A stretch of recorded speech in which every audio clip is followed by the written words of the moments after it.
everybody, it's time to LOL. Listen out loud, that is. It's time for Anime Jam Session with DJ Ranma S, Mako-chan, and Ari Rockefeller. Well, at least this time it didn't multiply stutter during the intro. Thank God for the little things. Oh, God. Welcome to Anime Jam Session, episode number 730. We are that podcast, talks about anime, games, conventions, the fandom, geek stuff, everything in between. I'm DJ Ranma S. And I am Mako-chan. Ari is off tonight. He's working the mid-shift, and he will be back next week. So besides the little pause there, which was a good thing I restarted Daitenshi, I might have to reinstall the drivers or something. Might be OBS. Oh, well. Anywho, enough about that. Mako-chan, how are you doing tonight? I am so very, very tired. When aren't you so very, very tired? I'll get back to you with that one. Oh, Jesus, fuck. Anyways, we are live tonight, week of July 28th, 2026, right here on Twitch TV. You can catch us here live Tuesdays from 9 to 10:30 p.m. Eastern. You can always catch us at Twitch TV/Anime Jam Session. And we're also proud to be part of the Voice of Geeks Network at vognetwork.com. And you can check them at Twitch TV/vognetwork. And come hang out in our Discord, vognetwork.com/Discord. Basically, every show that's part of the VOG Network has a channel, so come through and hang out. I know there's a couple of shows that are part of the network that don't have a channel, but they have their own Discord, so I highly recommend you should join their community and show some love and support for them, too. So, now that we got that out the way, and blase and all that good rigmarole and all that stuff, let's kick things off with Mako-chan. How was your week, and how was your day? It was okay. I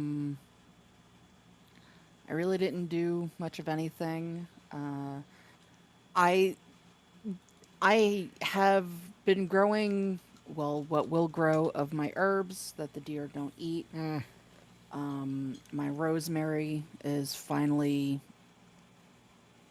bushy enough that I can actually collect some of it and not damage the plant. So I did do that, and the oils from the rosemary plant and doing that, it took me 3 hand washings before I stopped smelling rosemary on my hands. Why'd you use gloves? Well, I was just picking a little bit of it. It's not like I was gonna, I picked a little bit for myself. I picked a little bit for my mother. I brought that to her. And it was only a couple of sprigs. It's very oily. Potent. Oily and potent. Yes. Not that it smelled bad. Just, No, when you're trying to eat a taco salad and all you smell is rosemary as you bring the food up to you to eat. It adds a little bit of finesse. Extra oomph. A little bit of finesse. Yeah, it adds a little oomph to the food. Oh, wow. But yeah, other than that, I was playing more Zelda this weekend. Yeah. It's so bad. It's so bad. So I think the last time I checked, I am 93% done with the main storyline and 23% done with the game. Damn. That is, I knew it was a big game considering it's well over almost 150 hours just to play it straight when somebody knows what they're doing, knows where they're collecting from. I don't even want to imagine trying to do this in that amount of time, and I don't even want to try to imagine how long this is going to take me to play.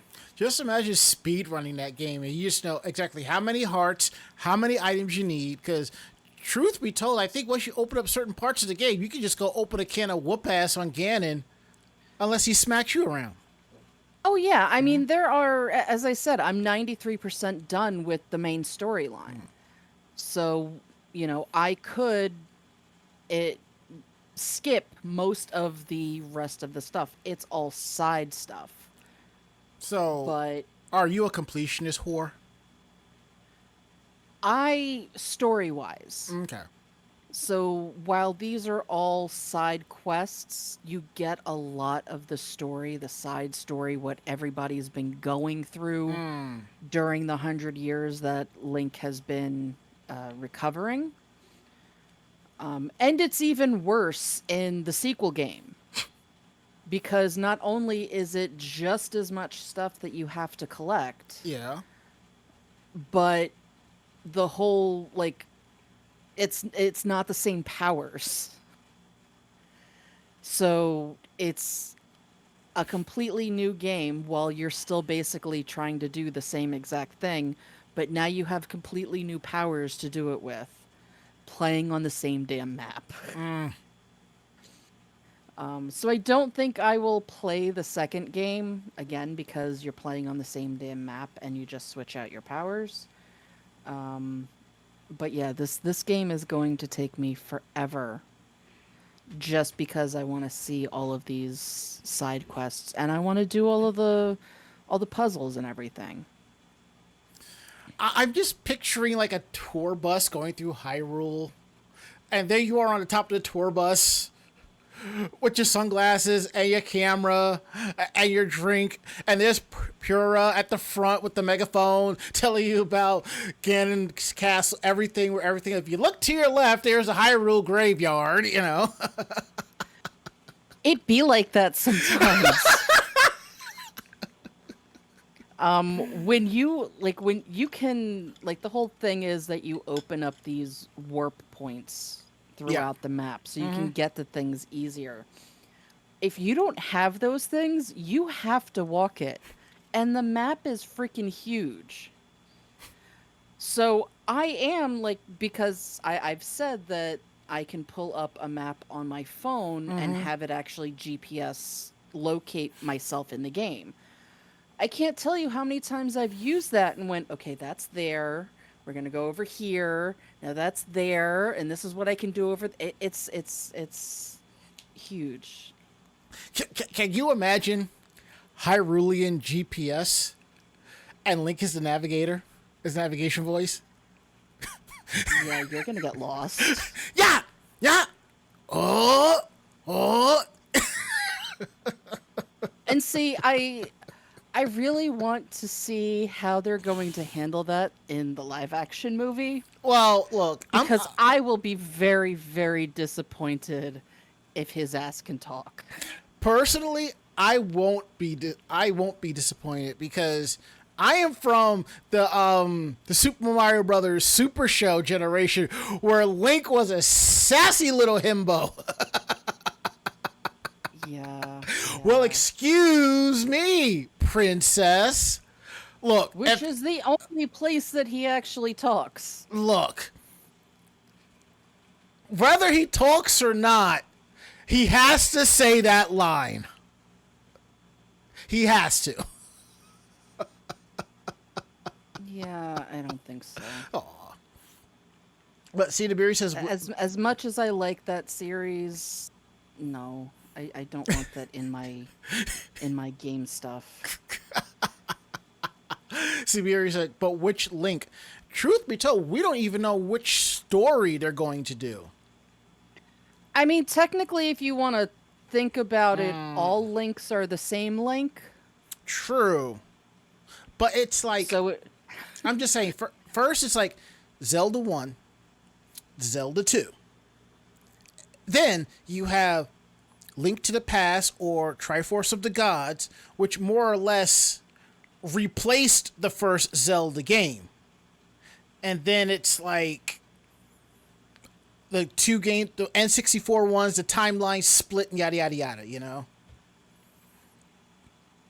Personally, Yeah, personally, I want an original Zelda story, as long as it deals with the 3 pieces of the Triforce and the Master Sword, everything else I can give 2 shits about.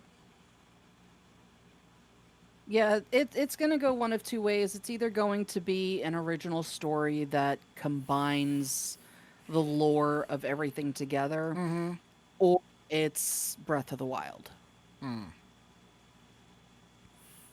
Well, given that the Super Mario Brothers movie basically took from the Super Show and then just grabbed from the video games and ran with it, I'm just saying it would not be surprising. Like, the movie opens up where there's a battle between Ganon and Link dies, and it just goes in, and Zelda's encased in a sleep stasis or whatever.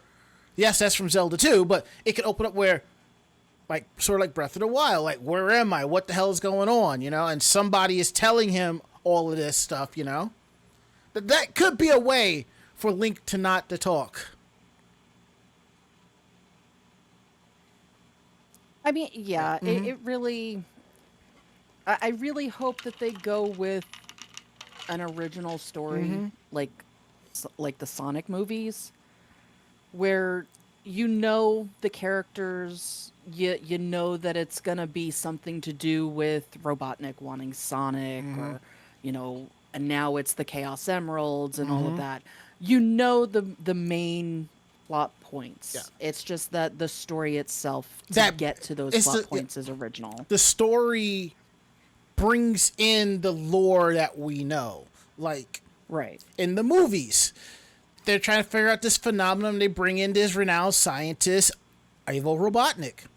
In the original Sega Visions comic, Robotnik and Sonic were friends. Robotnik gave Sonic his shoes that do not tear apart when he runs.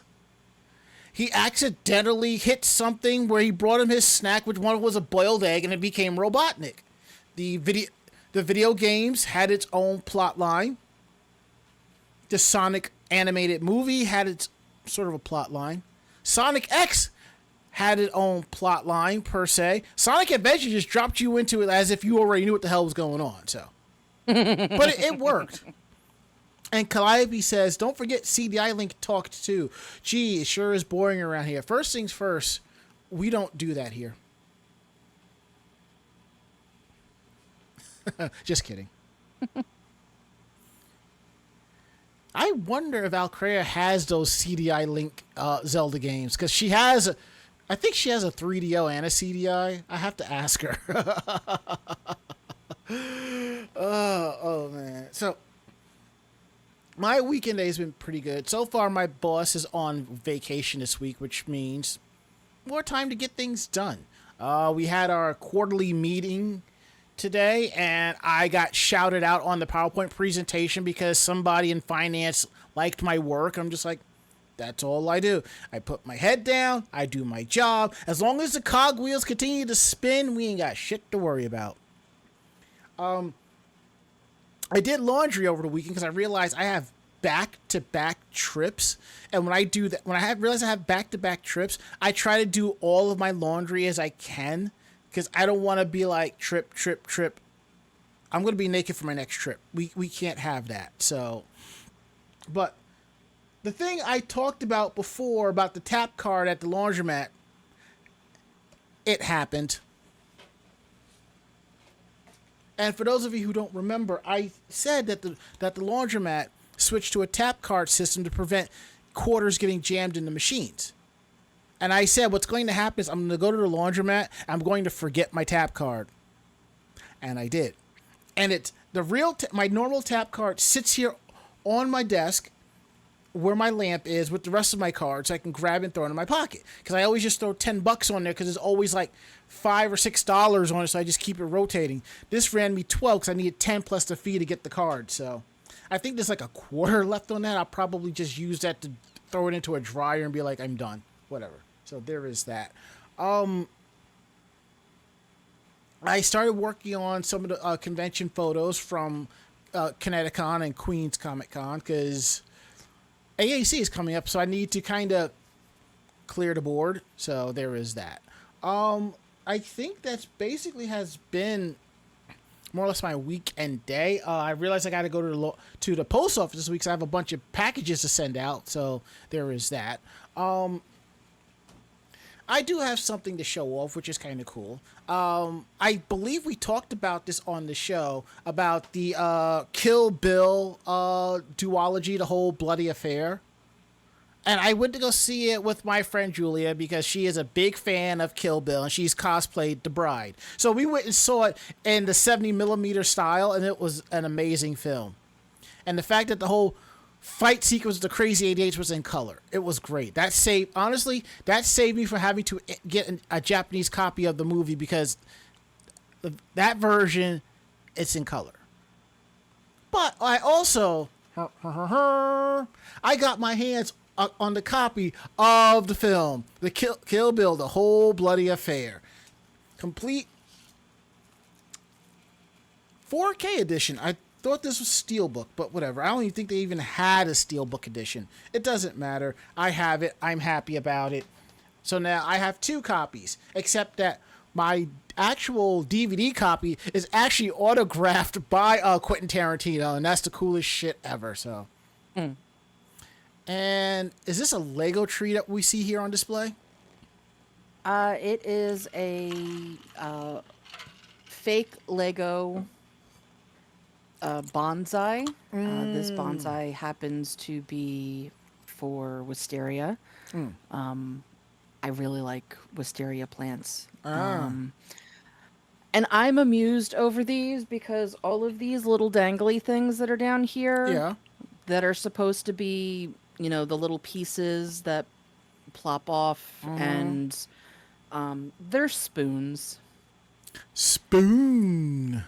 They amuse me so much when I was putting this together that these are freaking little itty bitty spoons, and I love it. Let's see. Oh yeah, there's a couple other things. I have caught up with some anime. I just finished catching up with Mushoku Tensei season 3, and I'm really enjoying that. I was on a bit of a K-drama kick because I marathoned Teach You a Lesson. I marathoned Queen Maker, and that was deep as fuck, so that was a great show. And I just started on Pro Bono, which is kind of funny. And I grabbed a J-drama, You Can't Expense This. The way these 2 shows are, it's not going to really draw me in, so I probably see myself playing some anime catch-up games the next couple of weeks, so there is that. So that's basically what things we have been up to. So now that we got that out the way, we have some housekeeping news to let you know about. I want to let you know that episodes of our podcast in video format is available on our YouTube page, youtube.com/animejamsession. Episodes are available Thursdays at 12 noon. And our next convention of the year is AAC. It's another anime convention. And it's back in New Hampshire, which is really awesome. And it's back at the old Doubletree Hotel in Manchester. Come check this convention out August 14th to the 16th. The Doubletree is sold out. There are nearby hotels that are available. And tickets are badges are still available for the con. So if you like have a great time at at conventions that feel big, but it's small in the aspect of, like, family-wise, you can see all the cool people and you'll be able to do everything you want to do. Definitely come through to AAC in Manchester, New Hampshire. Now that we got that is done, I have a follow-up for y'all. Let's see, let me do the proper refresh. There we go. Okay, so this popped up a few days after we talked about our breaking news with Maxey Whitehead not canceling her appearance at Anime Matsuri. And this was something that I brought up and discussed on OLR 2DX on Sunday night. Let me bring this up and over. So it seems that there is a possible contract violation. It is said. Now, I say it like that because I am not a legal expert. But if you sign a confidential agreement, a contract, or whatever, that means it stays between both parties. It's not publicly shown, or it's not shown where other people can see it. The only time that is an exemption is like if your manager or agent needs to see it to make sure it's perfect, or the lawyers need to see it and stuff like that. But for the general population, absolutely not. So what had happened was John Lay, the con-chair of Anime Matsuri, posted the entire contract on social media. We don't know if it was altered or anything like that, because he is saying that when she signed the contract, she agreed to the FMA reunion. So, as I said before, when this popped up, the contract is only legit and valid if the guest signed it. And if the guest did sign it, this can be a breach of contract, and a damn good lawyer can bankrupt him. And people are saying that she did sign it and this was published. So it could happen. And again, people are screaming, stop giving your money to Anime Matsuri. Why do you go to Anime Matsuri? The same reason why people go to other problematic conventions. It is a con that friends are going to that you can't convince not to go, and they have guests that you want to see, and you don't want to spend additional money to travel out of state to see these guests when they're in your backyard. That I understand. But still. And I remember when I went to Anime Matsuri about 10 years ago. And I already knew there was drama back then, but not as big as this. And as I told everyone, they got the cast of Sarah Miyu. That's the only reason why I'm going. Sometimes there are like a specific reason you're going to this convention. And to me, it gives you a pass. It's a different story if the guest or whatever's going on is happening at other local conventions and so forth. You know, there's that chaos, but it is what it is. Now, I was going to go back the following year, but more drama had popped up. Now, and this is the amusing part. Now, you know, when you book a hotel room, a lot of times there's a stipulation that you have to put down a night's deposit. That usually cuts down on the people that are going, because if you don't have the money up front, you're not going to book that room. Now, what happens is, let's say you booked your room, you gave the deposit, and you want to not go, cancel for XYZ reason. Generally, you can call, cancel, or cancel online, and you get your deposit back. Anime Matsuri had a clause in their agreement saying that there are no refunds on your deposit, even if you cancel. You best believe I got corporate on the line, and I was like, I am this close to contacting American Express. Yeah, I got my refund. I got my deposit back, so there is that. And Bob Coffey says, somehow with all the fuckery, Matsuri pulls some high-level guests. How? I don't know. Money. That's how it is. It's money. A lot of even though there are some conventions that have a minimum margin of profit, but there are some cons that can make profit hand over fist, or they know how to play the money, account the money where they can do this. So, you know. And no, I did not say Anime NYC. All right. And now that we got that out the way, let's get into tonight's stories. Since Ari is not here, I will kick things off. And we're going to talk about Akira Toriyama, which I think this is some great news right here. He has been inducted into the Eisner Hall of Fame. And congrats to him. It's posthumously, but it's still fucking amazing regardless. So, they had already announced these awards for 2026. And another manga luminary has made his way into the Hall of Fame. Joining Go Nagai is the late Dragon Ball creator Akira Toriyama. He enters into the Hall of Fame among those in the Voters' Choices categories. Great. That's really great. In other Eisner news, Shintaro Kago took home Best Short Story Award for Blood Harvest and Brain Damage, which was translated by Zach Davidson and published by Fantagraphics. Let's see here. Saho's Purgatory Funeral Cakes, which was translated by Danny Lim and published by Dark Horse, won Best U.S. Edition International Materia Asia Award. Katsuhiro Otomo's Akira scored Best Archival Collection Project Comic Books recognition for the hardcover collection that was released by Kodansha USA. That's pretty cool. That is amazing. I think there is a manga comic artist I follow, Ben Dunn. He went to SDCC. I believe he went to collect an award for somebody on their behalf, which was kind of cool. So I've never been to SDCC. There are times I'm like, I'd like to check it out. Then I see pictures of the crowds, and I'm just like, no, don't. Anyway, we're gonna move from good news to great news because this is one of my favorite series. Galaxy Express 39. Take it away, Mako.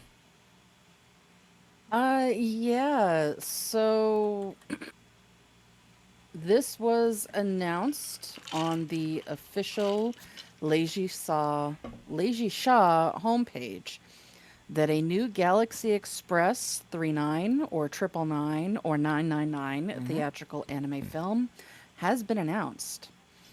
The new film features a story concept by Rintaro, the director of Galaxy Express 39, and Ado Galaxy Express 39, an animation production by Toei. At the time of the reporting, no additional details about the film, such as release date or anything, have been revealed.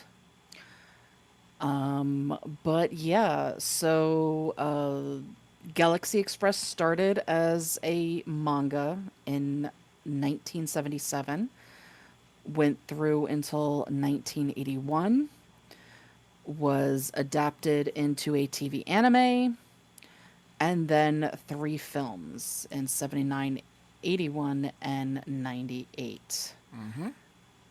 Yeah, this is one of the better series out there. It is in the world of Captain Harlock. If you are into that series, they do tend to, especially in the movies, cross over with one another. Yeah, so that is really, really cool that there is not only a new movie coming out, but a new movie coming out by the original creator of the other 2 movies, the other 2 original movies, I should say. And also, if you collected Animerica back in the day, they actually serialized the manga for a while in there too. I have to sit down and watch Galaxy Express 39 again.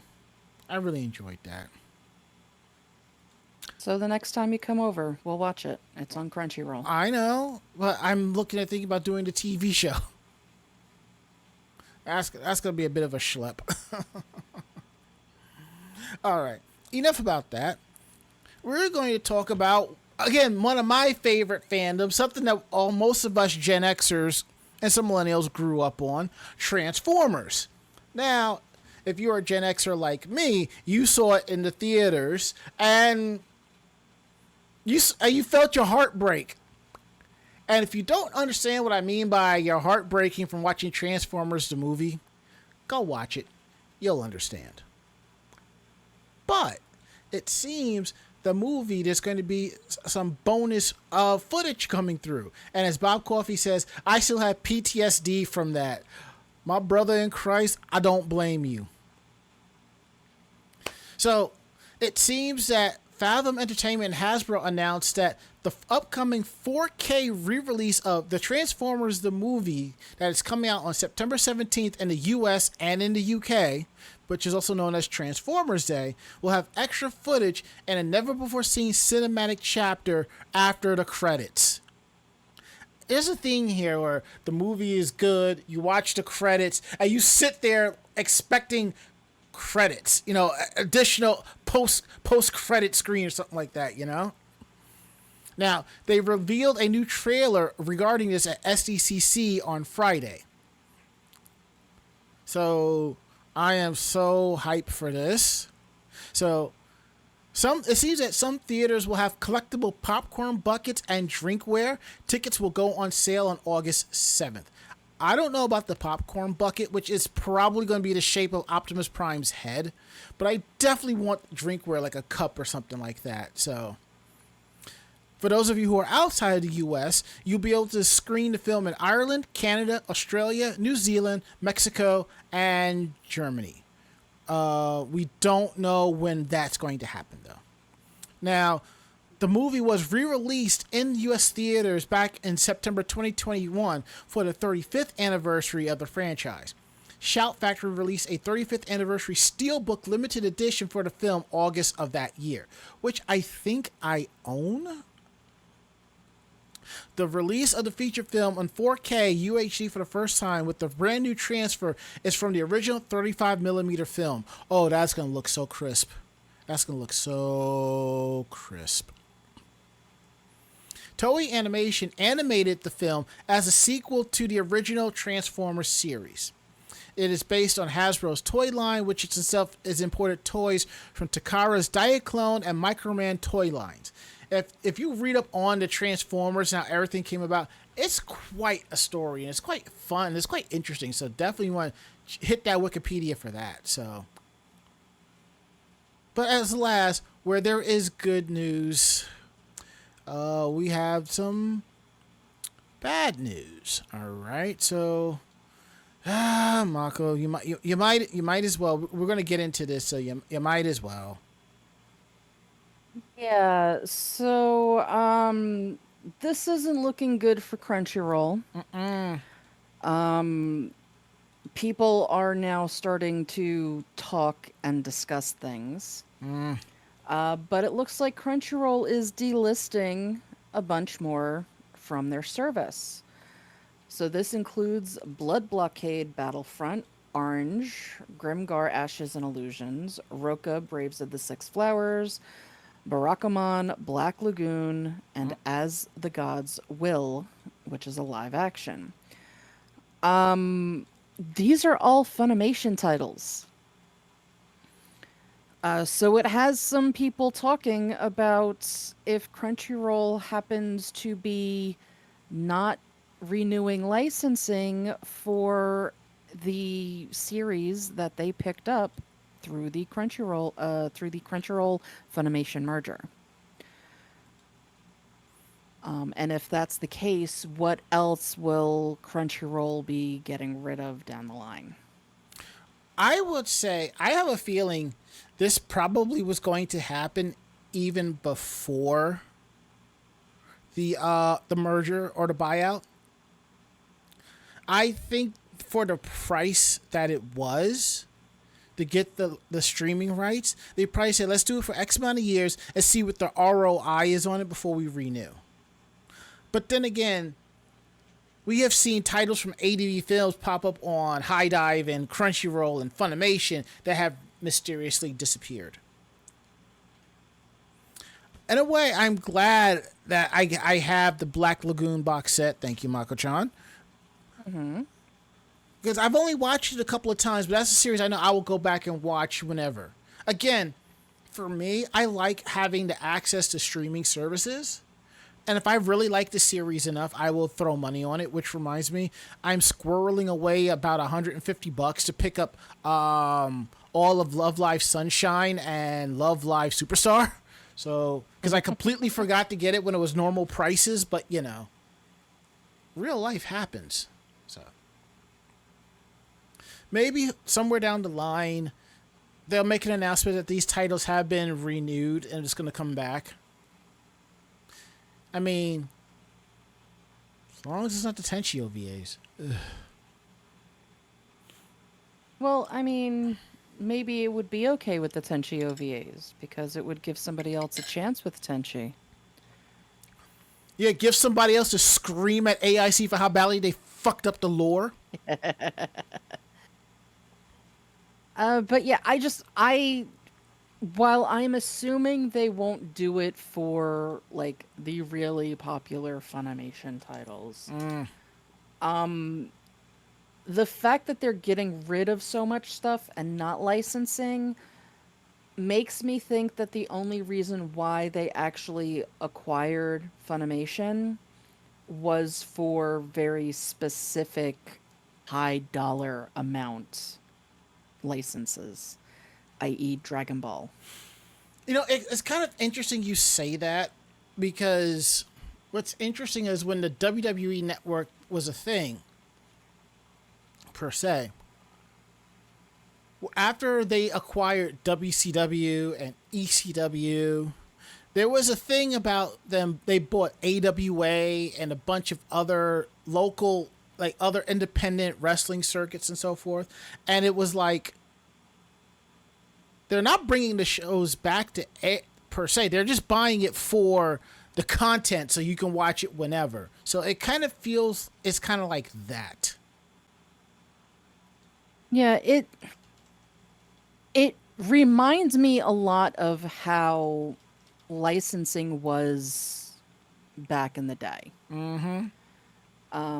Where the companies that wanted to license something for English had to buy a whole bunch of crap in order to get the one thing that they wanted. And then once the license for the little things were done, they just got rid of them because that wasn't what they actually wanted. That's why I'm thinking that this is occurring, because it's not the first time we've seen it occur in the anime industry. And we all know that while Crunchyroll did start as, you know, fan dubbing or fan subbing, I should say, they go back to those roots. They remember those roots. And you've got, you know, the backing of other companies now that they're not going to care about these little series that, while they probably were received because they were popular, aren't necessarily in the Crunchyroll realm of things. So I would not be surprised if these show up on some of the smaller systems like High Dive and crap like that. Even potentially Disney Plus, depending on the genre and stuff, that because Disney Plus is pulling in more anime. They've actually been pulling in live action series. I do not trust Disney with anime. Not after what they did to Tokyo Revengers. No. And I call it basically gatewalling, similar to what Netflix is doing. So I don't really trust them. Which reminds me, I have to sit down and finish and watch season 3. I'm hoping we get a season 4 because that's a damn good show. At the same time, you got to look back at old stuff, because while they're not connected, a lot of people that worked for Disney did the dubbing for Studio Ghibli. That is true. So it could go either way. It's not like those people are still, you know, working for Disney, and it's not like those subtitled and audio versions were, you know, very good. It was good for what it was. It was good for what it was.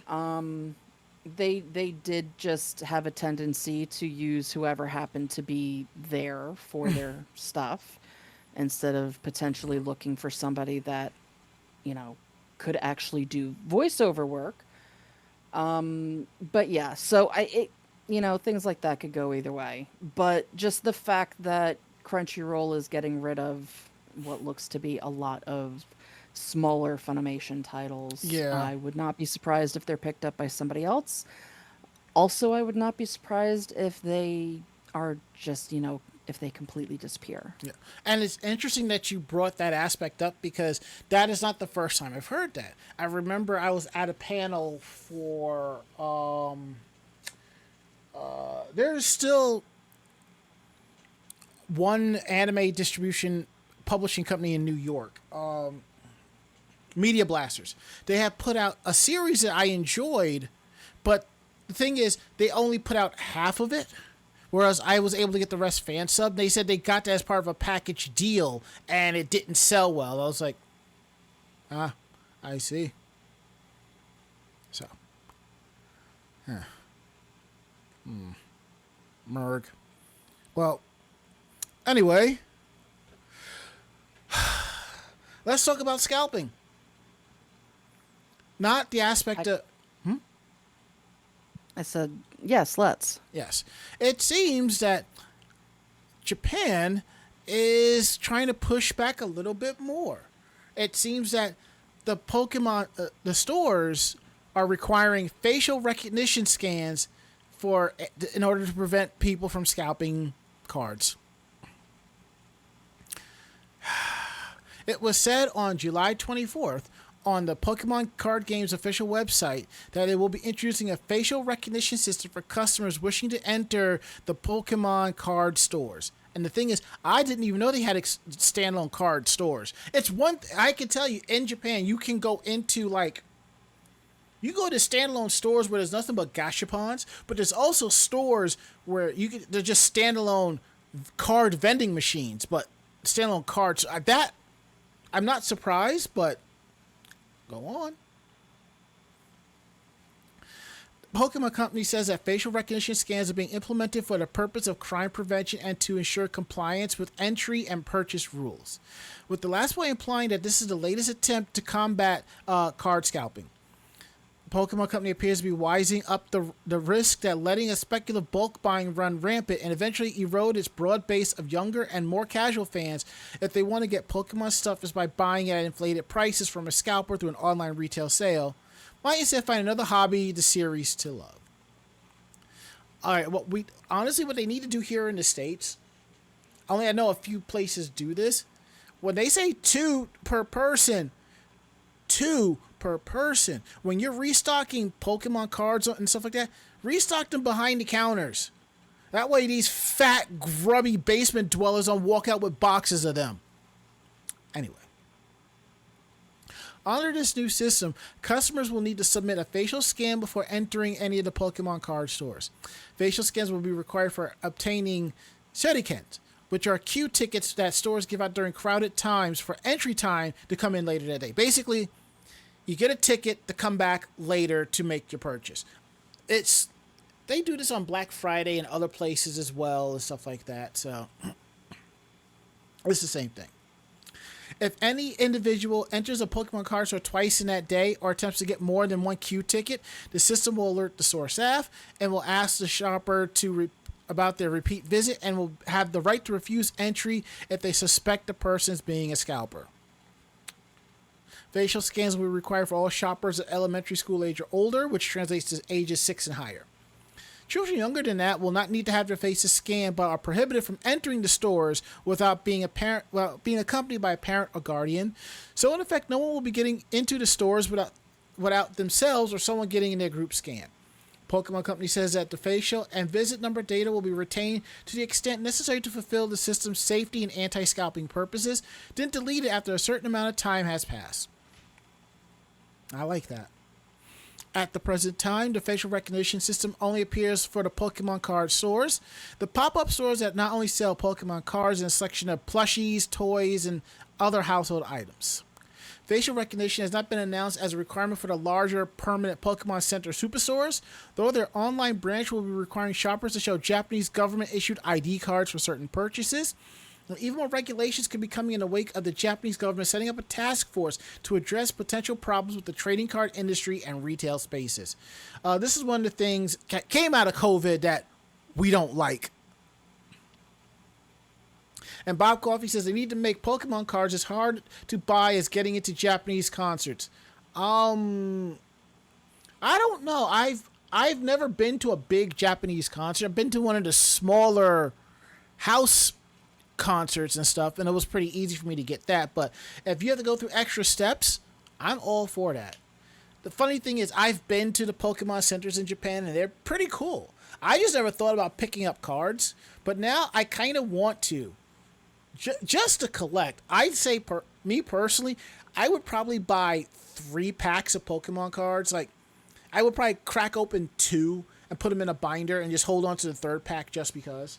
Which reminds me, in my drawer, I have a bunch of Rumiko Takahashi trading cards that are like basically over 20 years old, still in their packs. So I'm like, I don't know if I should crack them open or not, but now there's like, quote unquote, updated Ranma 1/2 trading cards for like $3 a pack on eBay. And I'm just like, well, you know. All right, so Bob Coffey says, Love Live uses a facial recognition, and you also need a Japanese phone number to make an account to apply for the lottery to have a chance to buy the tickets. Which reminds me, I just downloaded the Line app to my phone. Anyway, best of luck to everybody getting Pokemon cards. And now, kick it over to Mako-chan to discuss one of my favorite fandoms yet again. Yeah, so, Tenryo Futama Station in Shizuoka Prefecture isn't a station that a lot of people need to go to. It's relatively remote and far away from downtown. However, it's a station that a lot of people want to go to for sightseeing, for two categories. Some are rail fans coming to get an eyeful of the unique turntable infrastructure that lets trains slide into their slots in the station's depot structure. The other are fans of Evangelion. Since Tenryo Futama Station is the real-world location of Village 3, the peaceful rural community where humanity regroups in Evangelion 3.0 plus 1.0, Thrice Upon a Time, the theatrical conclusion to the anime series. The anime connection is something rail operator Tenryo Hamanako Railroad is happy to lean into too. An Evangelion art wrapping train done up in the colors of EVA Unit 1 runs along the company's line between Tenryo Futama, Shinjohara, Kanasashi, Kakagawa, and Nishi Kajima stations, and a second train with a special focus on EVA pilot Asuka. Asuka travels on the separately operated Enshu railway line that links Nishi Kajima with Hamamatsu Station. The Evangelion trains tend to come out during holiday and vacation seasons, with their current schedules posted on their operators' websites. From August through, there'll be something special for EVA fans to see at the station, as the Spear of Longinus is going to be installed on the station's grounds.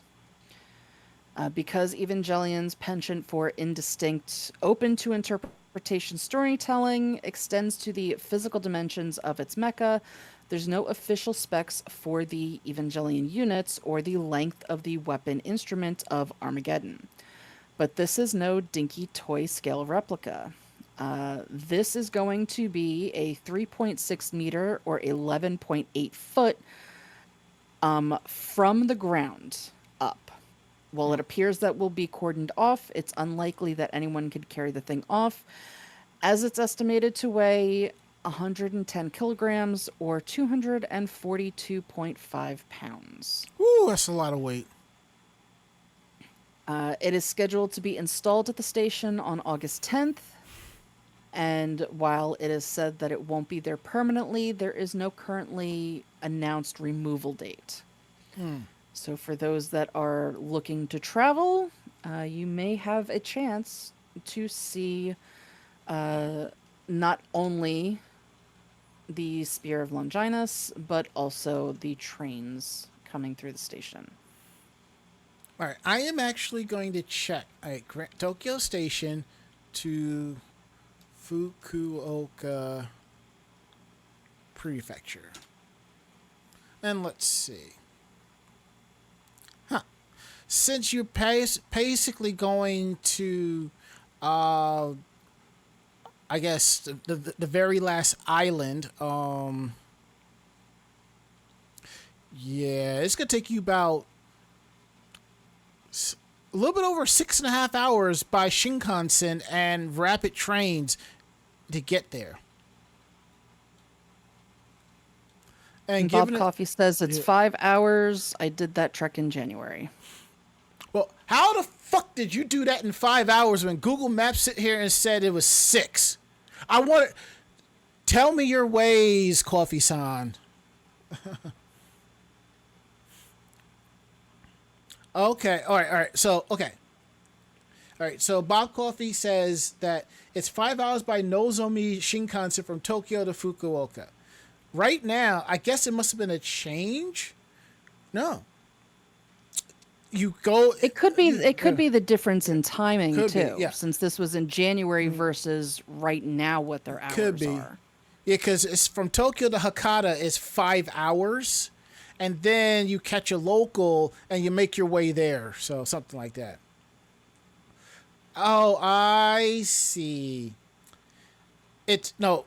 Bob is right. It's 5 hours to Hakata Station to get directly to Fukuoka. It's going a little bit deeper. Okay.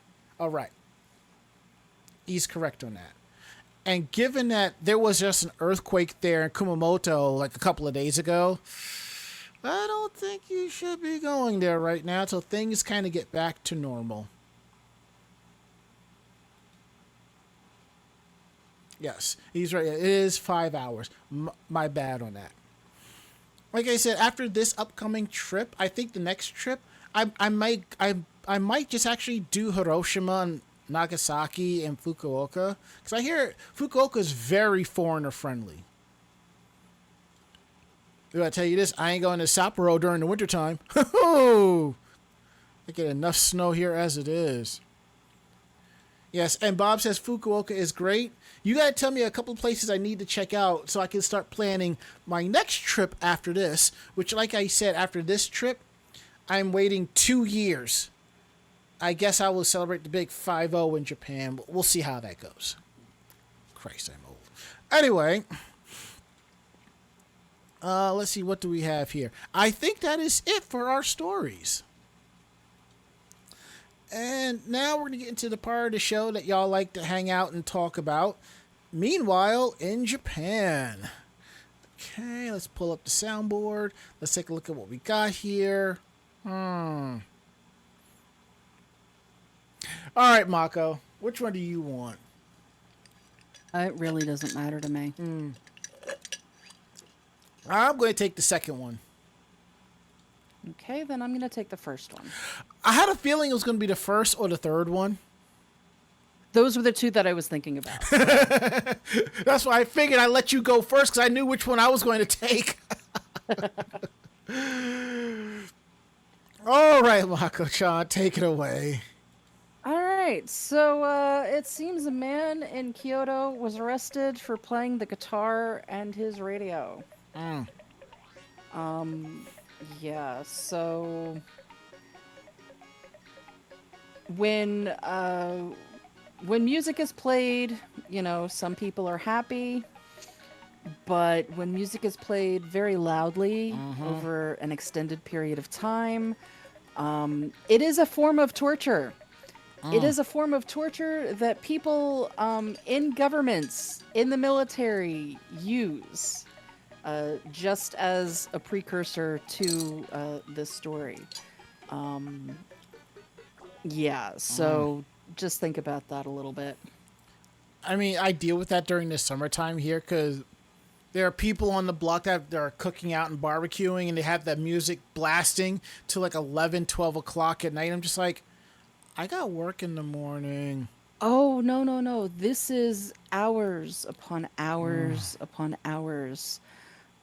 This is something if, and I'm very much dating myself here. If you remember Waco in the States, this was something that the government trying to shut them down did to them. Playing the same song and music over and over and over again. Okay, got you. Very high, yeah. Okay.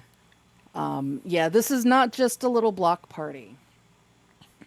So according to Kyoto Prefecture Police, the suspect both played the radio at high volume, even while not at home, and also played his own electric guitar at all hours. Police say that noise complaints had been received since 2017, but it wasn't until 2019 that reports of it impairing people's well-being were made. One neighbor in their 80s and another 67-year-old neighbor both reported suffering from depression and insomnia. Well, a 76-year-old living nearby complained of sleeping disorder, all between 2019 and July of this year. Another neighbor developed tinnitus. Right? Is that how Tinnitus? you say Tinnitus. Tinnitus. tinnitus? Yep, Yes, tinnitus. that. Yep. So another neighbor developed tinnitus last April. Police have repeatedly issued warnings to the man, and each time the noise would subside for a while, only to eventually resume. Given the clear detriment to people's health it was causing, and the fact that the man was not getting the message, police finally took action and arrested him 7 years after these complaints started. And you thought NYPD was slow and lazy. In doing so, they also raided his home, seizing 47 guitars, 1 mandolin, 13 amps, 4 radio cassette players, 1 speaker, and 1 CD player. Is it wrong? Is it wrong? I just wanted the cassette players, just because. No. Okay. Why would that be wrong? You know they still make cassette players, right? I thought they had stopped for a while. Then I had stumbled across this article where there are now portable cassette players that are they're digital. They do MP3s and it's Bluetooth. I felt like I got slapped back into the 80s. Well, my record player has Bluetooth. You see, I just think that because of vinyl kind of made a resurgence. It's kind of like an exemption because vinyl has always come back and forth. It's just that recently there's been a spike in cassette players. I mean, like, there's a few artists out there, modern artists, that are releasing stuff on cassette tape. You know what I'm saying? Yeah, it's that whole nostalgia thing. But they are still making the players. I actually just saw an advertisement for a portable boombox cassette CD player with Bluetooth capabilities. Yeah, and it looks like it came straight out of the 80s, right? Yeah. I've been seeing that off and on for years. I keep saying I want to get that and take it to the trench day party. But yeah, so a further investigation into his wife's home and, the fact that they are living separately and have separate homes led to a confiscation of a further 2 guitars, 6 amps, and 1 radio cassette player. Yeah, so online comments seem to largely agree that the man is a menace to society. Quoting, "What a monster. I hope more people like him get arrested." That was allowed to go on for 9 years. Even if he gets sued, I don't think justice will be served. They should have arrested him a long time ago. There needs to be a harsher penalty there needs to be harsher punishments. His neighbors have a right to life too. It seems like the police are partly responsible for not acting sooner. Or the guy probably took a sarcastic, "You're really good at guitar," literally. Yeah, so, one, why the hell would they allow this to go on for such a freaking long time? That makes absolutely no sense. Well, this much I can say. This is something I've picked up from watching a lot of like Japanese documentaries and the police and stuff. They will the cops, a lot of times, depending on what it is, they'll just keep coming back telling you not to do this, so it gets to a point of no return. So I guess there wasn't enough complaints coming in, or it was coming into where it was different shifts and they're not kind of coordinating per se. I don't know. If I had been an officer and somebody came to me and said, their constant playing is disrupting my sleep schedule, one, why are they playing that loud? And two, why is it so often that somebody's sleep schedule is being screwed with? I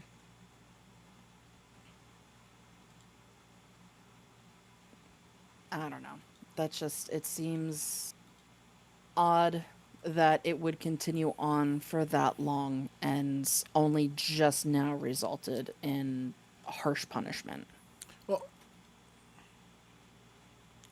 and as Bonzable 6 says, unorganized paperwork. Everyone wants credit for the sum of their work. It reminds me of our ticketing system at work, and it's like, anytime I get help from somebody getting things, I throw their name on the ticket, because at my last job, that's what we were supposed to do, so everyone gets credit. Except at my last job, it recorded the time you worked on the ticket. So when you tag somebody else and you kicked it over to them, they put in what they did and added their time and kicked the ticket back to you. But anyway, before we get into our final story tonight from New Island, Japan, I want to refer back to the story with Evangelion and the giant spear. It seems that last year, in the same town of Hamamatsu, there was a giant Eva Unit 1 there on display for about a year. So that's kind of cool. Like I said, I didn't even know that Village 3 was based on Hamatsu City till recently, because Hakone is Tokyo 3. And if you go there, the official Evangelion store is there, which is why when this popped up, I thought, oh, it's going to be there. If you take the air tram to Hakone, basically the air station is kind of done up in a way similar to Nerve. There is a glass display. There is a giant Ava Unit 1 on display in a glass display case, and they're like posters and banners of Evangelion floating around on the walls, which is really cool, you know. But anyway, let's get into this story about the Yakuza. Now it sounds like I just wish I had the soundtrack to Yakuza on my computer here, but oh well, another time. It seems that Yakuza members were arrested for building a road on a mountain that they don't own. Whoops. So, about 2 weeks ago, about 120 officers from the Hiroshima Prefecture Police conducted a search of the headquarters for the Harada faction of the Kyosei-kai Yakuza group in Hiroshima City. The search was part of an investigation into the boss and 4 members of the faction who were arrested the day before on suspicion of building a road. That might not sound bad, but it just wouldn't be a Yakuza project if there wasn't a bunch of illegal aspects, such as not having a permit to build a road, not owning the property that they were building the road on, and not having permission from the owner to build said road. They also cut down about a bunch of trees over an area of 3,000 square meters to make room for this road. The police first noticed this back in April 2025 when we saw trucks carrying some of the fallen trees being driven out. After interviewing the owner of the mountain, they found out it was being done without permission, and since it was being built right behind the Yakuza headquarters, they started to see what was going on. But it was unclear why the road was being carved out of the mountainside, or even if any of the suspects admitted to the civil engineering crime. Netizens had a lot of theories about that, such as, it looks like they were worried about getting attacked from the rear and wanted to clear the view. Maybe they were just covering some illegal dumping. Did they think no one would notice? Joke's on them. They just made a huge landslide risk. Womp womp. Indeed, trees growing on the mountainsides offer a great deal of protection against landslides caused by heavy rains by catching and absorbing the water and supporting the soil with their roots. But when you remove them, if you clear out the whole area, it is now considerably a lot more vulnerable to heavy rains, like the ones that just hit Japan last month, like such as the Typhoon Jangmi. So yeah. And since their headquarters is sitting right underneath that area, it would bear the brunt of any disaster that might occur as a result of their criminal geoengineering. Unfortunately, with the entire matter caught up in legal limbo, it is unclear whether this potential hazard will get the treatment it urgently requires. So, Let this be a lesson to all of you that the glitz and glamour of organized crime construction projects seen on those in several Scorsese movies, or if you watch The Godfather or Goodfellas or Casino, any of them, they don't pay. You're better off earning an urban planning or engineering degree and learning a trade and joining a fully licensed, bonded, and insured crew. Then you can build all the roads you want and not have to worry about 120 cops knocking on your door and coming in your house and rummaging all through your shit. It's like the Yakuza it's become like comic relief of Japan in a way. What?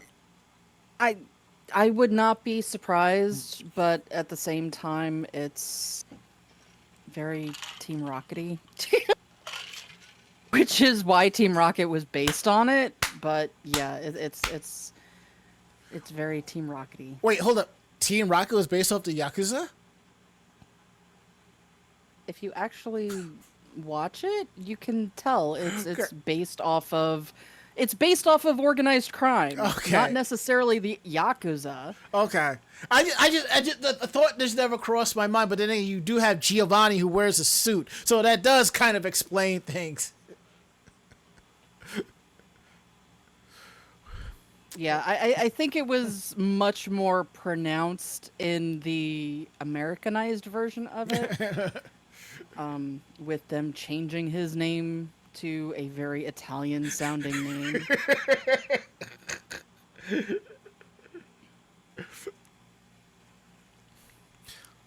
Leave the Pokeball, take the rice balls. They're not rice balls, they're donuts, damn it. I was originally going to say cannolis, but...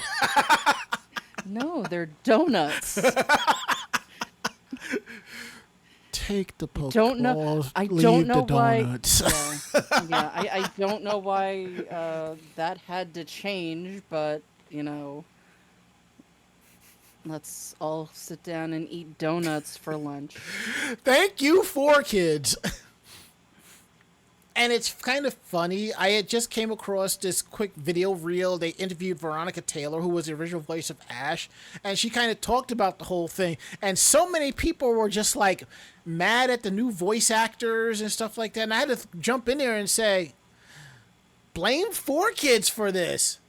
When the Pokemon Company took over, 4Kids told all those voice actors if they auditioned for these roles, they would not be able to continue their current projects or continue to audition for any upcoming projects.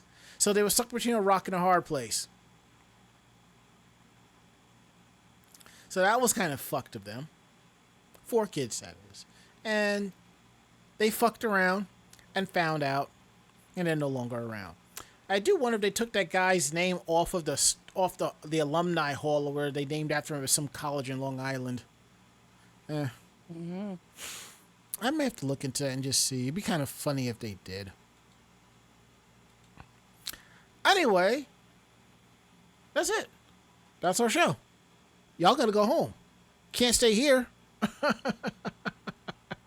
I mean, you could. It's just gonna get very quiet. Yeah, it'll be quiet for a little bit till we kick them over to another channel for a raid, and then,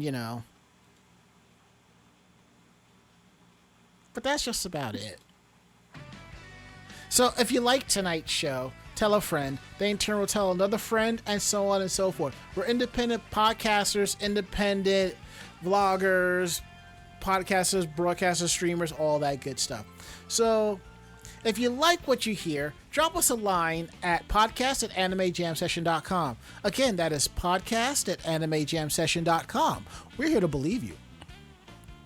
Swing by our website at animejamsession.com, where you'll not just find our weekly podcast, you will find editorials, anime reviews, convention reports, cosplay tips and tricks, convention reports, a whole lot of cool stuff. Links to our YouTube and Facebook pages for cosplay, convention coverage, all that and a lot more at animejamsession.com. And if you are listening to the show from our website, we really appreciate you, and we want you to subscribe to our podcast. Just click on that link and subscribe. Our show is available or anywhere where podcasts are available. And if you want to know when we're going live or when we have new stories up and anything cool regarding to us, you can follow us on our social media. It's Anime Jam Session on Blue Sky, Facebook, Twitter, and YouTube. So definitely check that out and follow us there. And to everybody that follow us on our socials, thank you so much. We really appreciate y'all. Truly, we do. And if you're still participating with us, down below is our tip jar. There are direct links to our stream elements, and our Ko-Fi pages. If you want, you can always cheer us on with bits while we're streaming. You can also sub to the channel or give out gift subs. Every little bit counts, and we really appreciate that. So now we're going to go around the room for last words. Mako-chan. I'm very, very tired and very, very much looking forward to going to bed. My last words, blessed calamine lotion.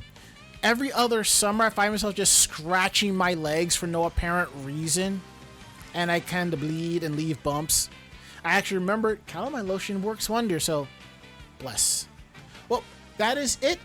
End of list. We'll be back next week with a brand new episode. We have some great stories. Ari will be back. We hope that you join us. So, I'm Ranma. And I'm Mako-chan. Great fight, great night. See you next week. Good night. Say goodnight, Mako-chan. Good night, Mako-chan. Perfect. Awesome. We're getting out of here. See you all next week.